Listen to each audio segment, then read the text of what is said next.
Cheap lens flare. Hello viewers, I am Foundation Afro and I'm here to talk about the newest Star Trek film, Into Darkness. Truth be told, I did not want to see this film, and because watching movies is not a logical use of one's time. The only reason I went to see it is in order to make this video and tell you about it. No, I'm just kidding. Of course I wanted to see it. It's Star Trek.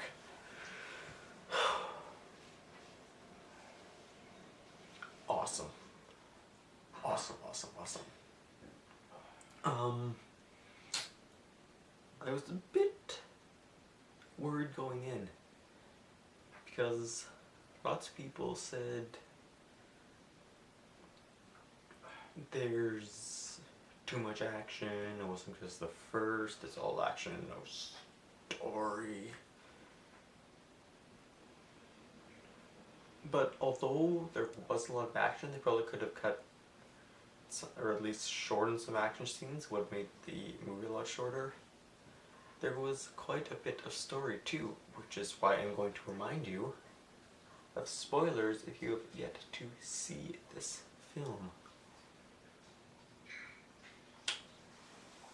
The villain.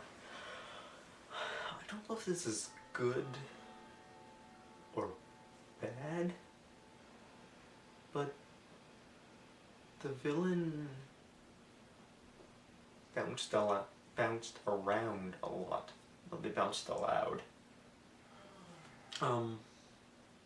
Going into the film, I thought it was going to be the Klingons. Then they found that guy. I thought it was going to be him.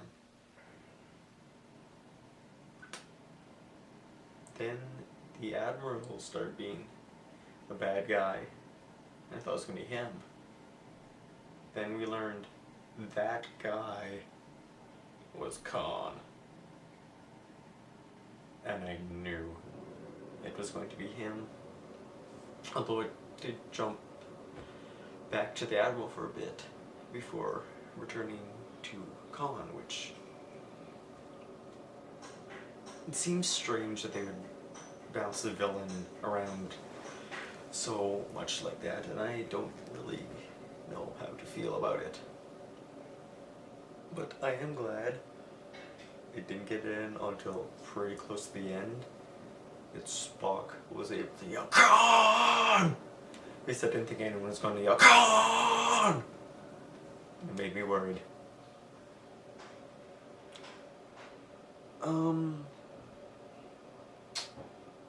But reusing a villain.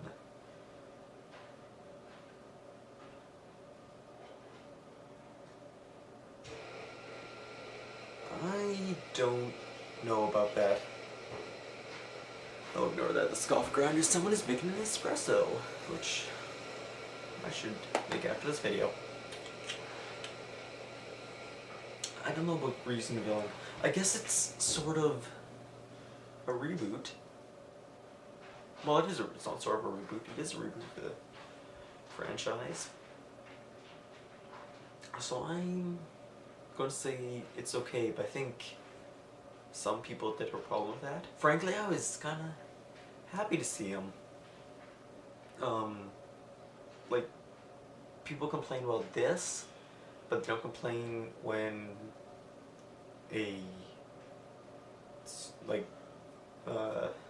Superman gets rebooted after however many decades and they use his villains again because those are iconic villains. So while Khan isn't, I mean,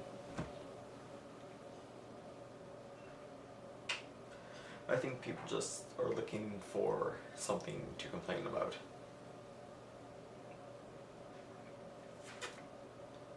What else? Lots of lens flare, which is why I did that little flash at the beginning of the video.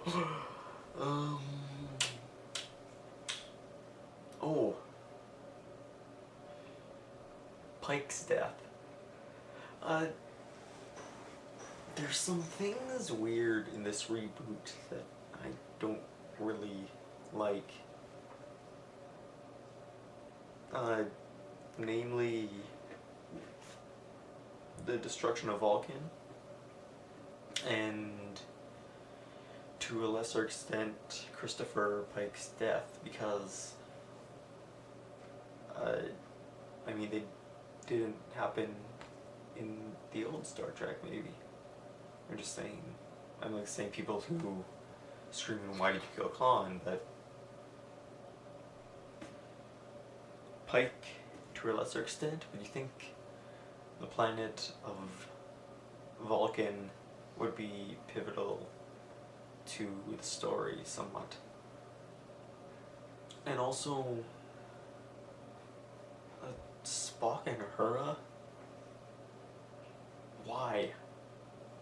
Spock, yes, he's half human, he has emotions, I mean, Vulcans, despite they're really deep down, they do have emotions, they can feel love and whatnot, but they don't convey them, and Spock doesn't convey his emotions usually, but suddenly he's dating Uhura, and I did not understand that in the first film, I did not understand that in the second film.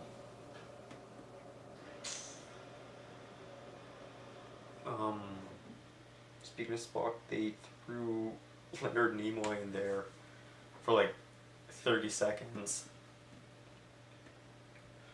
When Sulu, interestingly enough, was commander of the bridge. Sadly, he wasn't George Takei commander of the bridge. Oh my. And when Sulu's commander of the bridge, he told Uhura to try and contact Vulcan 2, which is the planet the Vulcans colonized after the original Vulcan was destroyed. To contact Vulcan 2, and then a bit later, old Leonard Nimoy Spock, who transferred from the other universe in the first film, comes by and says, you know, I cannot alter the timeline, you have to live this out on your own, so I'm not going to tell you anything about Khan. But Khan's a bad guy. He's the toughest enemy you've ever faced, blah blah blah.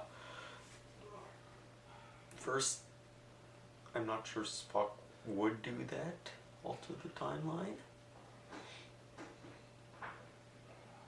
And second, I think they did that for no reason other than to throw Leonard Nimoy in there, which seems kind of dumb.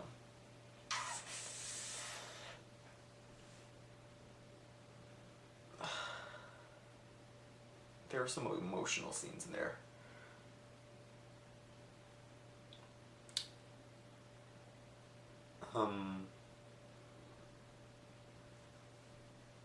Pike dying. Oh, man, that was a big one. Just the way they did it.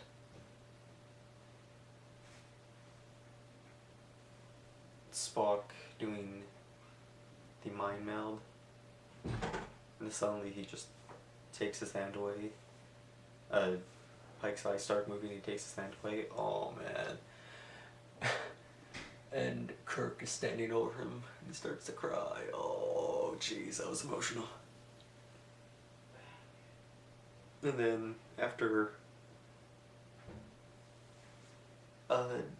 Spock saves Kirk and he's saying, well, you did the same thing for me, blah blah blah. That was pretty emotional. That they used the Tribble. As soon as I saw that Tribble, I was like, oh no, this Tribble's gonna be trouble. But no. Saved Kirk's life in... No. I guess it wasn't the Tribble. I guess it was Khan's blood that brought the Tribble back to life, and like, okay, well, it's half the Tribble. Tribbles! So, that's about all I have to say about the film itself. So, projections for numéro 3, number 3, for all you non-French speakers like myself who dropped out in French in grade 9 because I am really terrible at French. But I know the basic stuff that any 4th grader would know. Okay. Projections for the 3rd Star Trek film. I mean, I said this about the 2nd one, but I really think it's going to be the Klingons. Like, they have the Sword of Peace treaty, the neutral zone, you can't cross the neutral zone, you're in trouble, but we won't cross the neutral zone either, we're not going to attack you, blah blah blah blah blah. But everything the Admiral did was theoretically to get these, originally to get these super intelligent beings, Khan and his crew, so they could fight the Klingons. And like, the whole film happens in the day, and at the beginning of the day, when they go to Kronos to find Khan, they make the Klingons pretty angry. And I think that leaves the door open really wide for Klingon villains in the 3rd film. Not to mention that Klingons and Romulans are the 2 biggest enemies. Klingons, Romulans, and Borg. The Borg technically aren't discovered until 100 years later, during the Next Generation, are some of the biggest enemies in the series. So they can't do Borg, because Borg haven't been discovered, although it's an alternate timeline, so technically they could be discovered. Although I don't think I do Borg.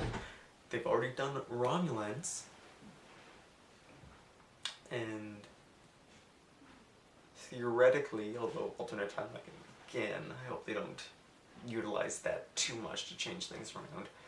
Theoretically, there should be a war between the Federation and the Klingon Empire, and they've made the Klingons really, really angry. So, number 3, I think we'll see a Klingon enemy. I'm hoping we'll see a Klingon enemy. I was hoping we'd see them too. We had Khan, which was great. But Klingons would be awesome. And I don't know, if they did Klingons, they could utilize more J.J. Abrams, and it's probably not good they don't know the writer. I guess he has to choose one for each different film. I don't know.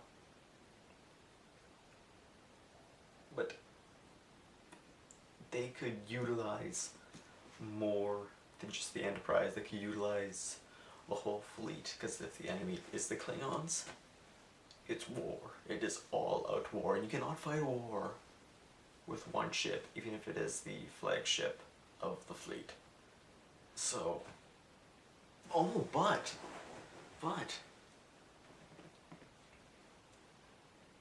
it might not be the Klingons now that I remember the movie a bit. I saw it like a day and a half ago. This is just the first time I had the chance to make the video.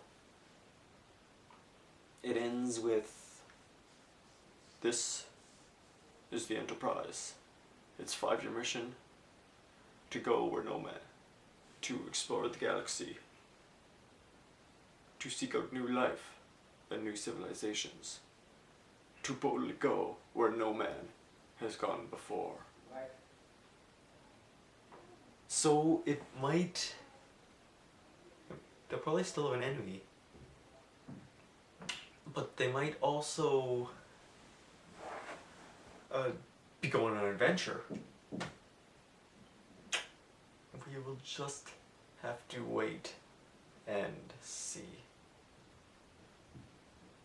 So, that is about all I have to say for now. Holy moly, almost 15 minutes.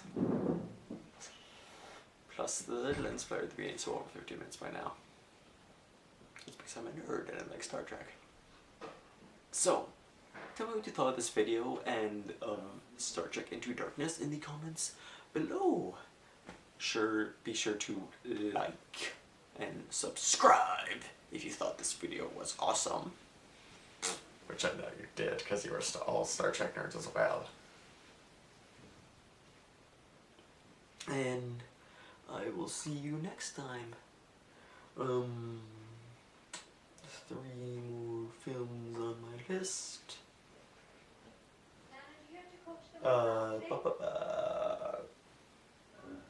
After Earth, Iron Man, and Superman. And lots of great ones coming up at the end of the year, like Ender's Game. Ender's Game. Gotta watch that. Gotta reread Ender's Game before I do that. I'm not going to talk about Ender's Game, the novel, because this will be about the 4th time I've read it. But once I'm done Casual Vacancy, I will probably start reading the trilogy about the Formic Human War, the war between the humans and the bunkers. It comes 100 years before Ender's Game, and I'll talk about it. That's really exciting! And I'm going a bit crazy, so I will say goodbye to you now. This is Foundation Afro signing off. Cheap lens flare.